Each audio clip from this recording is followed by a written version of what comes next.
Hi hello this is study here. So அதாவது இந்த நாளும் இன்னொரு வீடியோவில் உங்களை மீண்டும் சந்திக்கிறதுல ரொம்ப சந்தோஷம். ஸோ இன்றைக்கி நம்ம பார்க்க போகிற விஷயம் என்னென்னா, so we are doing something new. So இது வந்து நியூ இல்லை, இது நம்ம எப்பவுமே ரெகுலராக பண்ணுறது தான். ஆனால் அதை நம்ம இங்கே வீடியோவில் பண்ண போகிறோம். என்ன பண்ண போகிறோம்னா, we are going to read together. கர்த்தருடைய வார்த்தையை நம்ம அப்படி சேர்ந்து படிக்க போகிறோம். ஸோ சங்கீதம் 116 அந்த சங்கீதத்தை அப்படியே சேர்ந்து படிக்கலாம். So as I'm reading this, நான் அதை வந்து என்னால் முடிஞ்சு கொஞ்சம் எக்ஸ்பிளைன் பண்ணுவேன். ஒன்லைனராக அதனுடைய அர்த்தத்தை try to explain so that it will be helpful to understand it more. அதை இன்னும் கொஞ்சம் ஈஸியாக புரிஞ்சுக்கிறதுக்கு ஹெல்ப்ஃபுல்லாக இருக்கும். ஸோ நீங்கள் ஒருவேளை ரொம்ப பைபிள் படிக்க முடியாமல் உங்களுக்கு ஒருவேளை படிக்கணும்னு ஆசையாக இருக்குது, ஆனால் வந்து படிக்காமே நீங்கள் அப்படியே சுற்றிட்டு இருக்கீங்கன்னா இதை நீங்கள் ஃபுல்லாக கேட்கலாம். So that it will be helpful for you. கர்த்தருடைய வார்த்தை வந்து ஆத்மா உயிர்ப்பிக்கிறதா இருக்குது. ஸோ ரொம்ப சோர்ந்து போனவங்க யாராவது ரொம்ப துவண்டு போயிருந்தீங்கன்னா இந்த வார்த்தையை ஃபுல்லாக கேளுங்க. கர்த்தருடைய வார்த்தை நிச்சயமாக நம்ம எல்லாரையும் அது நிச்சயமாக உயிர்ப்பிக்க வல்லமை உள்ளதாக இருக்குது. ஓகே, சங்கீதம் 116. கர்த்தர் என் சத்தத்தையும் என் விண்ணப்பத்தையும் கேட்டதினால் அவரில் அன்பு கூறுகிறேன். அவர் தமது செவியை எனக்கு சாய்த்தபடியால் நான் உயிரோடு இருக்கும் அளவும் அவரை தொழுது கொள்ளுவேன். கர்த்தர் நம்மளுடைய ஜெபத்தை கேட்குறாரு. அதுக்கு நம்ம என்ன பண்ணலான்னா, அவர் என்ன தொழுது கொள்ளலாம். ஏதோ நம்ம ரொம்ப பெரிய தியாகமாக கர்த்தரை இது பண்ணல. அவர் நம்மளோட சத்தத்தை கேட்கணும்னு அவசியமே இல்லை. அவர் எங்கேயோ இருக்கிறாரு, ஆனால் நம்ம சத்தத்தை கேட்குறாரு. அதனால நம்ம என்ன பண்ணலாம், நம்மளோட வாழ்நாள் முழுவதும் அவர் எந்த அளவுக்கு முடியுமோ அந்த அளவுக்கு தொழுது கொள்ளார். அதுக்கு 3வது வசனத்தில் இருக்கிற மரணக்கட்டுகள் என்னை சுற்றி கொண்டது, வாதாள இடுக்கண்கள் என்னை பிடித்தது, இக்கட்டையும் அஞ்சலத்தையும் அடைந்தேன். அப்பொழுது அதுதான் நீங்கள் ஒரு வேளை இதே போல ஒரு நிலைமையில் இருக்கலாம். அதுக்கு அடுத்தது இருக்கிற வசனத்தை பார்க்கலாம் பாருங்கள். அப்பொழுது நான் கர்த்தருடைய நாமத்தை தொழுது கொண்டு, கர்த்தாவே என் ஆத்மாவை விடுவியும் என்று கெஞ்சினேன். That's what we have to do. அதான் நம்ம செய்யணும். அதுக்கு அடுத்த வசனம் 5வது வசனம். கர்த்தர் கிருபையும் நீதியும் உள்ளவர், நம்முடைய தேவன் மன உருக்கமானவர். கர்த்தர் கபடற்றவர்களை காக்கிறார். நான் மெலிந்து போனேன், அவர் என்னை ரட்சித்தார். என் ஆத்துமாவே கர்த்தர் உனக்கு நன்மை செய்தபடியால் நீ உன் இளைப்பாறுதலுக்கு திரும்பு. சம்டைம்ஸ் நம்மளுடைய சிச்சுவேஷன், நம்மளோட பிரச்சனை நம்ம அப்படியே ஸ்டக் ஆகிடுவோம். நம்ம அப்படியே இருக்கணும்னு அவசியம் இல்லை. கர்த்தர் செய்த நன்மையை நம்ம கொஞ்சம் யோசிச்சு பார்த்தோன்னா ஆட்டோமேட்டிக்காக நம்மளுடைய ஆத்மா என்னவாகும், என்ன ரெஸ்ட்டை கண்டுபிடிச்சி ஆட்டோமேட்டிக் இளைப்பாறுதலுக்கு திரும்ப முடியும். என் ஆத்மாவை மரணத்துக்கும் என் மண்ணை பன்னீருக்கும் என் காலை இடறலுக்கும் அப்புவித்தீர். நான் கர்த்தருக்கு முன்பாக ஜீவன் உள்ளோர் தேசத்திலே நடப்பேன்.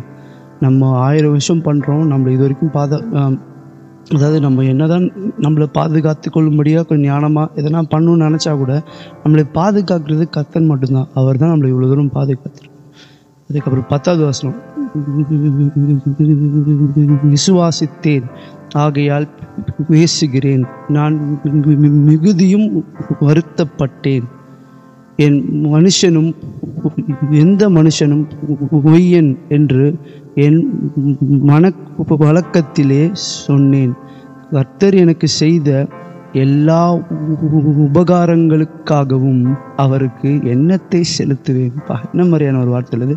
அவர் செய்ததுக்கு நம்ம என்ன செய்ய முடியும்ல, அவ்வளோ செஞ்சுருக்கிறாரு. நம்ம எப்பவுமே என்ன செய்யலைன்றது யோசிக்காமல் அவர் என்ன செஞ்சாருன்னு யோசிச்சோன்னா நம்மளால் ஒன்றுமே பண்ண முடியாது. என்ன பண்ணுவாண்டவர் உங்களுக்கு இப்படி செஞ்சு வச்சுருக்கீங்கன்னு நம்ம யோசித்து நன்றி சொல்லுவோம்.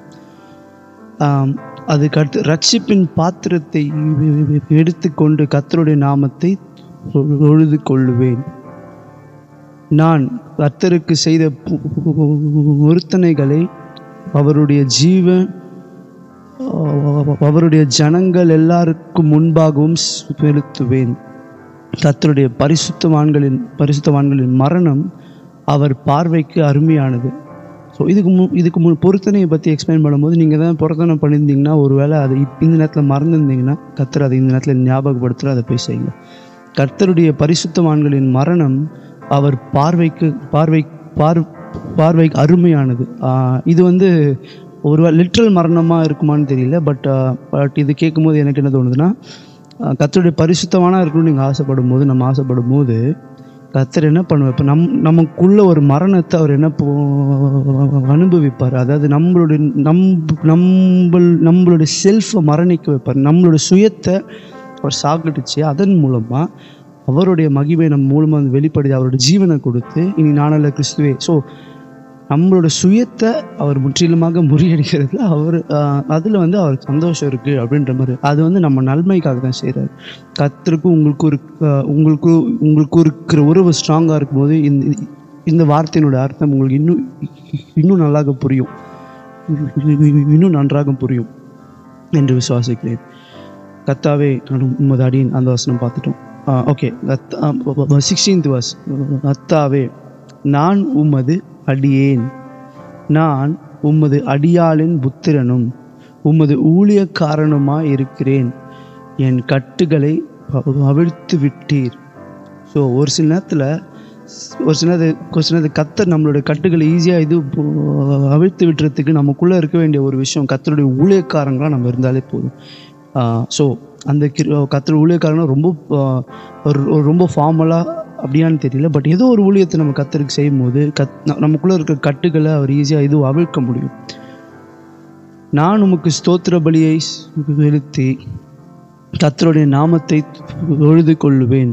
நான் கர்த்தருக்கு செய்த பொருத்தனைகளை அவருடைய ஜனங்கள் எல்லாருக்கும் முன்பாகவும். இதுதான் மறுபடியும் ஞாபகத்தை எதாவது இருந்தால் நிச்சயமாக செலுத்திடுங்க. நிச்சயமாக அதை நிச்சயமாக பண்ண கிருபை தருவாராக. கர்த்தருடைய ஆலயத்தின் பிரகாரங்களிலும் எருசலேமே உன் நடுவிலும் நிறைவேற்றுவேன். அல்லேலூயா. ஸோ இந்த சாப்டர் உங்களுக்கு நிச்சயமாக பிரயோஜனமாக இருந்திருக்கும்னு நம்புகிறேன், விசுவாசிக்கிறேன். இஃப் பாசிபிள் இதை நீங்கள் ஃபுல்லாக உட்காந்து நீங்கள் மட்டும் தனியாக மறுபடியும் படிங்க. நான் கூட கமெண்ட்ரி கொடுத்ததை விட இதை விட பரிசுத்த ஆவியானவர் இதை விட பெட்டரான கமெண்ட்ரி கொடுப்பாரு. ஸோ நீங்கள் என்னோட பெட்டரான ரீடராக இருந்துட்டு நீங்கள் ஓரளவு படிக்காமல் இருக்காதீங்க. நான் கொஞ்சம் விட்டு நான் ஓரளவுக்கு டீசெண்டாக தான் ரீட் பண்ணுறேன்.